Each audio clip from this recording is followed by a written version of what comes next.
Welcome to the ESCAP online course for negotiating regional trade agreements for trade in times of crisis and pandemic. My name is Katrin Kuhlman, and I'm a visiting professor of law at Georgetown University Law Center and the president and founder of the New Markets Lab, a law and development center. This is Module 10 on Building Forward Better. This pilot course and the handbook on which it is based covers a range of options to help crisis-proof trade agreements. These include baseline options that align largely with the principles of the WTO, baseline plus options that build a step beyond, but not in a way that limits trade, discretionary options that can create policy space for countries, but sometimes at the expense of trading partners or stakeholders, example options in areas where there is no baseline because there is no consensus, and sample model provisions that incorporate ways in which RTAs can respond to crisis and pandemic. This module will do something slightly different. It will focus on emerging issues that should be the basis for further study and possibly additional chapters for the handbook. These include labor, investment, environmental protection, small and medium-sized enterprises, and gender. These are generally regarded as WTO Beyond or WTO X issues, and they have mainly evolved outside of the WTO. RTAs have been a driver in addressing these issues, as will be briefly explored in this presentation. And again, further study is needed to determine how these areas could best be addressed in the context of crisis. The first focus issue under this module is investment. Investment is important to every nation, and COVID-19 has shown a decrease in foreign direct investment worldwide. It has also shown a deceleration of investment projects as governments have imposed export bans on medical supplies and food, temporarily nationalized hospitals, and heightened FDI screening.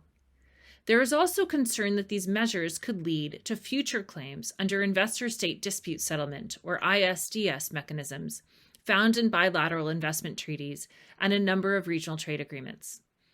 We'll look in a moment at different RTA provisions that relate to trade during a crisis time, and some of the reforms that are already underway.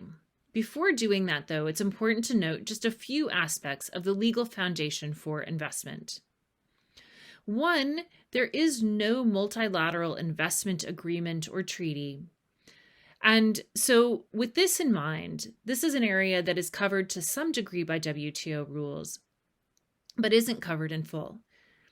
A few examples are noted here. One is under the General Agreement on Trade and Services, which recognizes the establishment of commercial presence.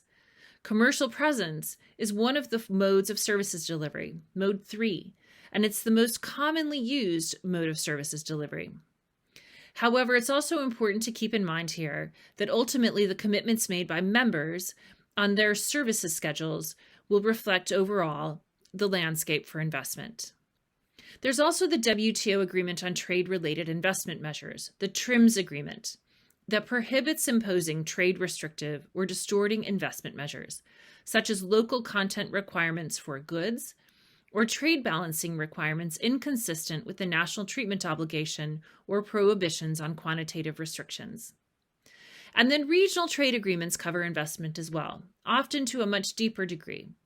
A recent World Bank study identified 5 main categories of investment provisions in RTAs. These range from definition and scope at the most basic level to investment liberalization, investment protection, social and regulatory goals, which is something particularly important in the context of the current pandemic, and institutional aspects in dispute settlement. So there are some big questions that are emerging right now, too, on the extent to which governments have the right to regulate and can take into account public policy considerations. This is important both for the context of crisis and also for some of the other issues that we're going to discuss in this module, such as protection of the environment. So how could RTAs approach investment in the context of crisis and pandemic? Well, there are some trends that are already underway that point to things that could become greater considerations moving forward. One is that policymakers do need to consider the balance between investor protection and the right to regulate. Investment chapters in RTAs could include mention of specific considerations, such as crisis and emergency, labor rights, environmental protection, gender equality, and other things perhaps, in order to allow states to take the necessary action to achieve public policy objectives in these areas without fearing potential claims from investors. And there are some examples already of where regional trade agreements are beginning to strike this balance. Another is that RTAs could establish investment screening mechanisms to protect strategic sectors, and this could be done particularly in a way that takes stakeholders' needs into account. For future crises, RTAs could include force majeure clauses to provide an avenue for states to take effective action in crisis mitigation. RTAs could also adopt an alternative dispute settlement mechanism. So CETA replaces ISDS with a standing tribunal to adjudicate investment disputes with the possibility for appellate review. And the USMCA considerably scales back ISDS as well, removing it for US-Canada disputes and limiting ISDS for US-Mexico disputes to certain sectors only. USMCA also includes exhaustion of local remedies in some cases and the preclusion of indirect expropriation claims. Other reforms could include an expedited mechanism for addressing frivolous claims, consolidated procedures, and exemptions for emergency state action taken during crisis. As we've touched upon in different modules throughout this course, the pandemic has also had an impact on labor in a number of ways. And for this reason, labor regulation and its treatment under RTAs is included in Building Forward Better in this module. So the inclusion of labor issues in RTAs can help achieve the Sustainable Development Goals, in particular SDG 8 on decent work and economic growth. Labor provisions in RTAs have been on the rise, but most notably, this has been in North-South RTAs, particularly those that entered into force after 1990, with the United States, Europe, Canada, and New Zealand playing a major role in shaping the evolution of these disciplines. However, as we discussed in Module 9 on development, it is very important to make sure that there is a balance here so that these provisions and their implementation and enforcement do not result in veiled protectionism. The World Bank Handbook on Deep Trade Agreements contains a number of helpful chapters, including one on labor, that looks at RTAs mapped across 5 categories. One is aspirational provisions, which were prominent in some of the earlier RTAs that covered labor. These then led to more substantive provisions, which are more common in recent RTAs. Provisions related particularly to investment, as we touched upon, cooperation, and institutional provisions. So in the future, parties to RTAs could consider the following. One is effective implementation of RTAs through strong cooperative and institutional mechanisms. And the Better Work program is a great example here that provides a multilateral model for cooperation to achieve ILO standards. Another is adopting binding obligations to strengthen domestic laws relating to labor reform. This is common already in RTAs, as is mainstreaming international labor obligations, such as ILO conventions and standards, and preventing the dilution of obligations for the promotion of trade and investment. Another is subjecting labor commitments to binding, fast, cost-effective dispute settlement. The USMCA has a new mechanism, the Rapid Response Labor Mechanism, that could provide a model. However, it might need to be better balanced since this mechanism only applies to certain issues with respect to Mexico only. Another would be providing channels for dialogue with non-state parties, including workers and labor unions. And finally, there could be a way to integrate provisions focused on sectors most heavily impacted by crisis. Environmental protection and climate change will also be central to Building Forward Better. We spoke about these issues already in Module 9 on development, where we looked at how regional trade agreements have addressed environment, either through separate environment chapters or through provisions or chapters focused on sustainable development. The environment links with the Sustainable Development Goals in a number of areas, including SDG 6 on clean water and sanitation, SDG 13 on climate action, SDG 14 on life below water, and SDG 15 on life on land. We also spoke in a previous module about the general exceptions contained in GATT Article 20 that allow members to derogate from WTO obligations under certain circumstances to protect human, animal, and plant life and health and conserve exhaustible natural resources. There has also been WTO jurisprudence in this area, as we briefly touched upon. So we're going to look a little bit here at how RTAs incorporate environment in a bit more detail, and then speak about how RTAs could incorporate environmental protection to build forward better. So the slide here at the bottom you can see contains both general approaches and other approaches that come up in RTAs with respect to the environment. The general approaches are provisions such as those that incorporate the WTO General Exceptions Clause that we just spoke about, provisions that specifically address the trade and environment link, provisions that reflect international priorities in environmental protection and link to the multilateral environmental agreements, provisions that call for domestic environmental regulation, and political or legal mechanisms for enforcement of protection. The other approaches noted here are those that are particularly important in times of crisis. One is to build in fairness and equity in environmental protection, including specific capacity building and technical assistance provisions. And another is to build institutions that can deal with specialized environmental issues. So briefly, here are a few ways that RTAs could address environmental protection going forward. The provisions on fairness, equity, and capacity building that we just spoke about could be a focus of RTAs in the future. Also, provisions that prevent the dilution of environmental protection for the promotion of economic interests and preserve the rights of states to regulate on environmental issues, which is related also with the discussion we had on investment just a few moments ago. The incorporation of provisions relating to circularity and treatment of environmental goods and services will also be very important, as will the enforcement of environmental commitments. And future RTAs could create committees for assessing harms caused to the environment by trade flows, particularly looking at how different countries have contributed and been affected differently, and reviewing the implementation of environmental commitments. Another area very important to building forward better is the treatment of small and medium-sized enterprises and micro-enterprises as well.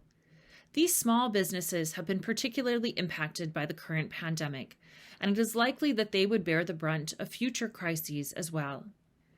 SMEs are directly linked to a number of the Sustainable Development Goals, including SDG 8 on decent work and economic growth, SDG 9 on industry, innovation, and infrastructure, and SDG 5 on gender equality, to mention just a few.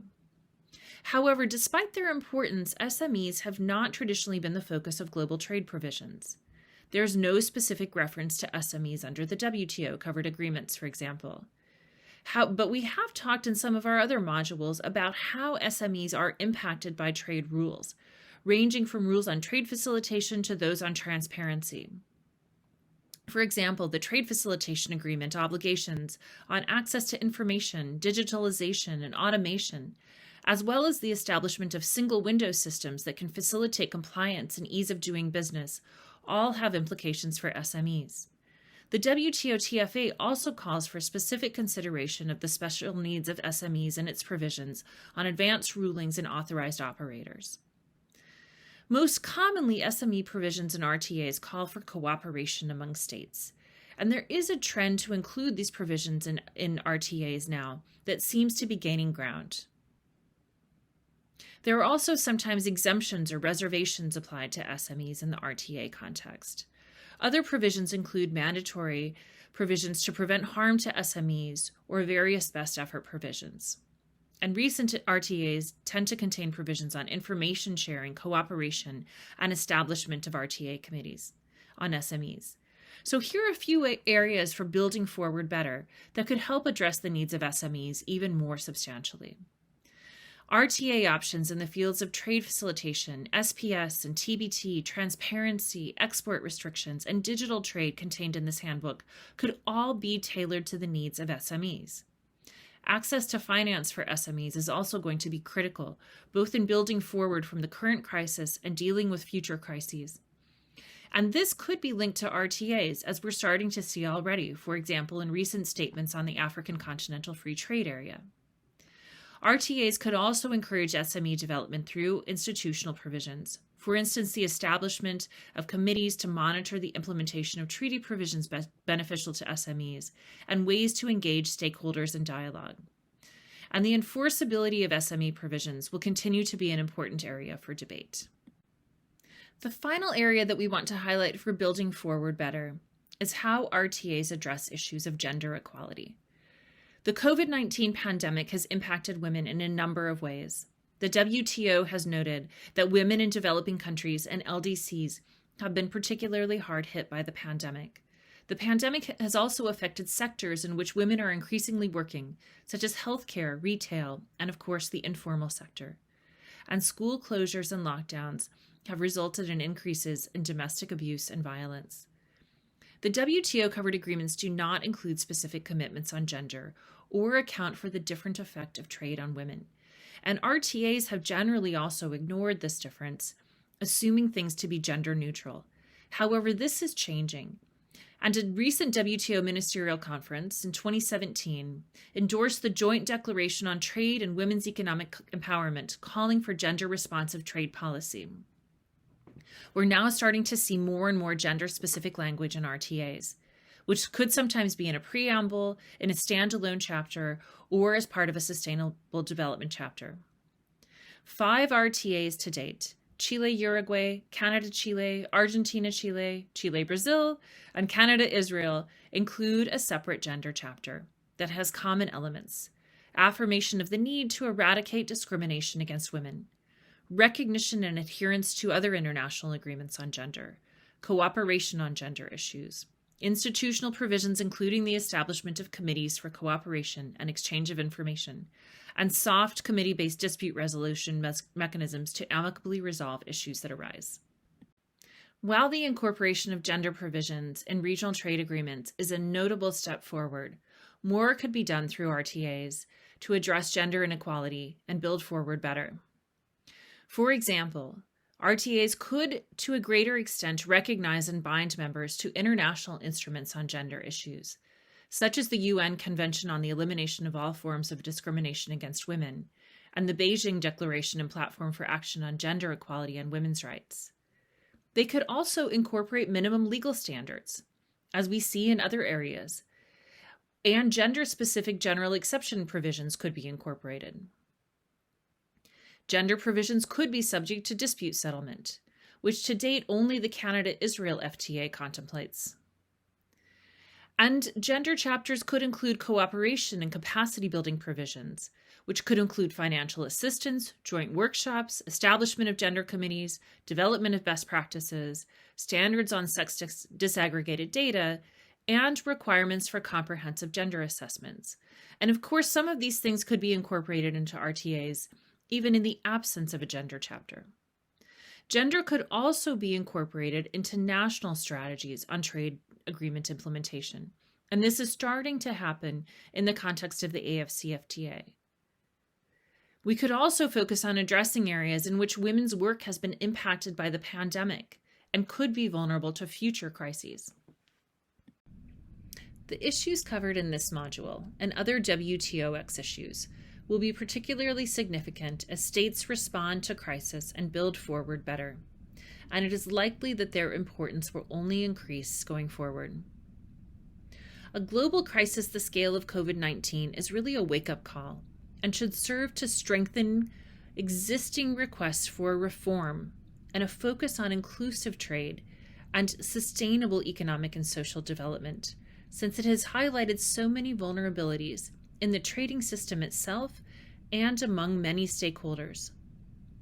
As we have highlighted throughout the handbook and through this course, RTAs will likely continue to be a vehicle for broad-based reform in a number of these areas, given their rapid proliferation and the heightened difficulty in reaching multilateral consensus at the WTO.